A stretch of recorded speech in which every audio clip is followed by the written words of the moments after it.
Sometimes we're hyper aware of certain films and excited for them in anticipation. Sometimes we go in completely blind, and other times we don't hear about certain films until people we know have already seen it.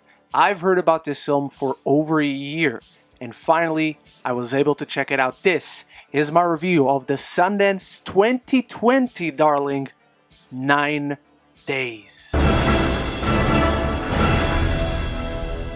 The film follows Will, who spends his days in a remote outpost watching the live point of view of people going about their lives on TV, until one subject perishes, leaving a vacancy for a new life on Earth. Soon, several candidates who are unborn souls go to Will to be interviewed about taking this vacancy. If they are fit, they will get to be born. If not, they will perish into oblivion and be completely forgotten. But Will soon finds his own existential challenge in the form of the free-spirited Emma, forcing him to turn within and reckon with his own tumultuous past, as he is the only person in this place who has previously lived. And before I start with my review, I want to know your thoughts. If you're excited for this film, if you've already seen it, if you love it, hate it, somewhere in between, throw it all down there in the comments below. Start the conversation, because it's always the most important part. And while you're down there, if you're new to the channel, welcome. Why don't you consider clicking the subscribe button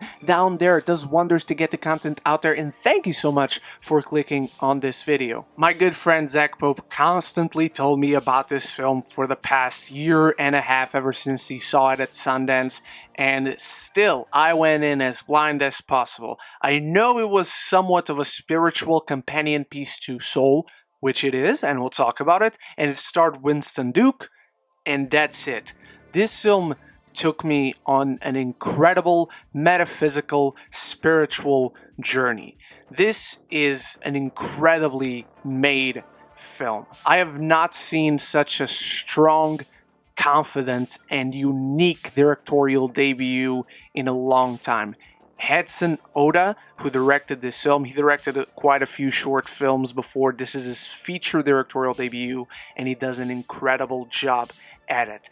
Every bit of his direction lies in his visuals and in the performances that these actors are able to give through his direction. It's simply magnificent to watch what this man can do with such talented people being directed by him. And he also wrote the script, which is a unique script in itself. One of the most, if not the most original film I've seen in a while. The very idea is unique. You don't see this stuff floating around in Hollywood. Again, it might be very similar to Soul in certain aspects, but not the story itself. This is a unique story told in a very unique way that doesn't look, feel, or come across or discuss any ideas or themes that other films do, and it is all so profound. This film has a lot of beautiful imagery, but sometimes you'll find yourself almost crying just seeing someone riding a bike, just seeing someone going to the beach, touching sand, touching the water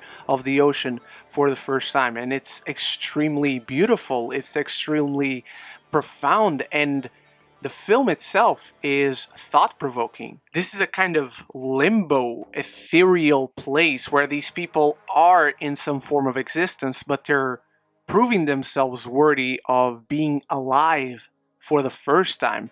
It's an extremely compelling journey to see these people go into and try to see what makes them unique, what makes them worthy. And it's all shown through the perspective of Winston Duke, who plays the man who is interviewing these people, the one person in this entire film who has previously lived.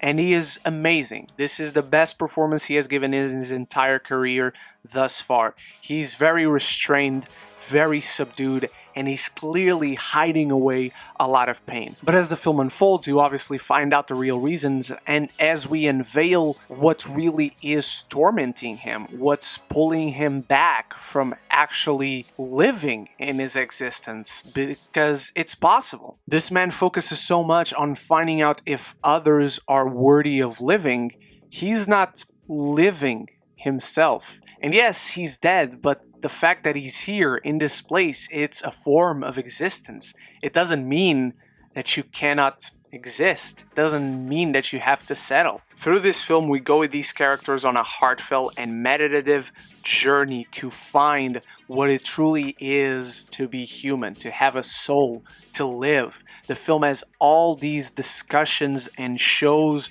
all these themes of what it is to be happy and regrets, and it actually puts some emphasis on the sentence, don't let your life pass by you, don't watch your life, live your life. It's something extremely profound and contemplative. It's not so much a film you just watch, it's something you feel, it's something that hits you and sticks with you, and you think about it when it's over. I've watched the film 2 times now because I wanted to put together the pieces of the puzzle, to examine the nuance, not only of the performances, of the direction, but of the themes that the story discusses. And even though it's so simple on a surface beneath it, it's filled with meaning and with profound, compelling points of discussion that I adored. But it is important to point out, I don't think this film is for everyone. There isn't so much of a sense of urgency throughout. We're not running against the clock, the characters are not running against the clock, there isn't something on the way or someone on the way that's going to destroy everything. It's just several people finding out if they are worthy of being given the chance to live. Or if not, they just disappear forever. To me, that really worked because the fact that you're stuck somewhere and you either get the chance of actually being alive or just disappearing and never exist in the first place, it's an extremely morbid and terrifying notion for me. And Edson Oda is brave enough to not give us easy answers because these are not easy questions to answer. These are profound metaphysical themes that are so much bigger than any single one of us. They're so much bigger than any single one of these characters. But while watching the film, their perspectives are so unique and so well defined, and they are so rich as characters. The film does a great job at making them quote-unquote real people to the point where you want them all to get a chance to live. And the best scene that showcases that is a scene at a dinner table with Bill Skarsgård, who's also in this film, Zazie Beetz, Benedict Wong, and Winston Duke. And it's a really funny scene, but it's much more dramatic than what actually meets. 9 Days discusses a lot of existential, profound themes that I know not a lot of people go into movies for that. To me, this hits all the right notes. This is one of those films that reminds me why I love films, why I love telling stories, seeing stories unfold on screen. It's a profound, a tender, and a contemplative metaphor on living life to the fullest and appreciating the tiny little things that makes us us and that we truly enjoy and make us happy. I'm giving 9 Days an A-.